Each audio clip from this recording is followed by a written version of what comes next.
তারেক রহমান নীলকণ্ঠ বিষকে বিষ হজম করে আওয়ামী লীগের প্রশাসনের এত একটি অভিযোগ করে নাই। স্বাধীনতার পর যা হয়েছে, হাসিনা বিদায়ের পরও তা হয়েছে। বিরোধী দলীয় ঐক্য কারা নষ্ট করেছে এটার জন্য গবেষণা হওয়া উচিত, এটার জন্য সিদ্ধান্ত হওয়া উচিত। কি কারণে বিএনপি প্রতিপক্ষ হলো, তো আমার প্রতি সুবিচার হয়েছে বলে আমি মনে করি না। ইচ্ছা আপনার, বক্তৃতা শুরু করলেই একটা কিছু হয়ে যায়। ওনাদের সাথে জাতিগত শত্রুতা আমার নাই, তাদের সাথে কাজ করেছি বলেছি পাকিস্তান আমল থেকে। দেশের প্রয়োজনে দু চারটা কথা বলতে এই বয়সে না পারলে সংসদে আর কোনোদিন ডাকেন না। মাননীয় স্পিকার, এই বইটি তাদের, এটা আমার নয়। তার পরবর্তীতে আমরা যখন বাংলাদেশের পক্ষে গেলাম, তারা গেল পক্ষে।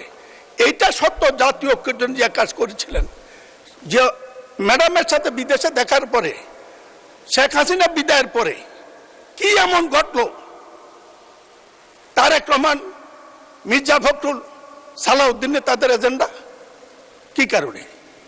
মাননীয় স্পিকার, বলতে চাইছিলাম না, একটু মাফ করবেন, দরকার হলে জীবনের সময় তারা আমাকে চ্যালেঞ্জ করুক। অস্থির বাংলাদেশের প্রথম 4 বছর, এখানে এনসিপি নেতা নাহিদ সাহেব আছে, আমি বইটা পড়তে বলবো। আজকের এই বইতে উল্লেখ আছে, স্বাধীনতার পর যা হয়েছে, হাসিনা বিদায়ের পরও তা হয়েছে। বিরোধী দলীয় ঐক্য কারা নষ্ট করেছে এটার জন্য গবেষণা হওয়া উচিত, এটার জন্য সিদ্ধান্ত হওয়া উচিত। কি কারণে বিএনপি প্রতিপক্ষ হলো? মাননীয় স্পিকার, কথা বলার সুযোগ কম। তারেক রহমান নীলকণ্ঠ বিষকে বিষ হজম করে আওয়ামী লীগের প্রশাসনের এত একটি অভিযোগ করে নাই। শত বিবেচনাদের সেদিন বিরোধী দলের নেতারা দাঁড়িয়ে বলছেন তাদের সমবন্টন হয় নাই। 1 ঘন্টার মধ্যে তারেক রহমান তাদের দেওয়ার জন্য অর্ডার দিয়েছেন। আমি সরকারে ছিলাম, আগে জানি। না হইলেও হবে, যার হয় না কোনোদিন হয় না, যার হয় না কোনোদিন হয় না। যাই হোক,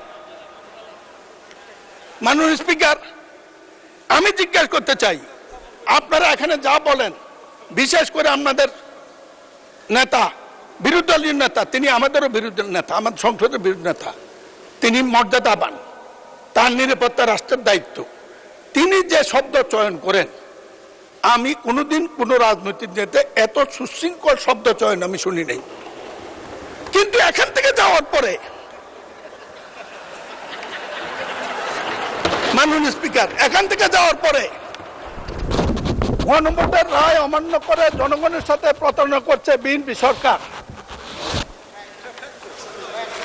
লেটস ডিসকাস। মসজিদে মসজিদে এগুলা বন্টন করে একটি কাজ, বিএনপিকে হেয় বানানো, তারেক রহমানকে ছোট বানানো। মাননীয় স্পিকার, আরেকটা ফাইল দেব আমি নেতাকে। এই ফাইল, একটি মামলা হয়েছে, 1 কোটি মামলার মধ্যে একটা হয়েছে। তারেক রহমানের রাজনীতি করে অপরাধ করেছে। জাইমা রহমান কি অন্যায় করেছে আপনাদের কাছে? কি ভাষা প্রয়োগ করেন আপনাদের ভোটের মাধ্যমে? আমাদের দেশপ্রেম আছে দেখে আমরা প্রতিকারী। আমি চ্যালেঞ্জ করছি, আমি সরকারের কাছে বিচার চাচ্ছি, এর তদন্ত হওয়া উচিত।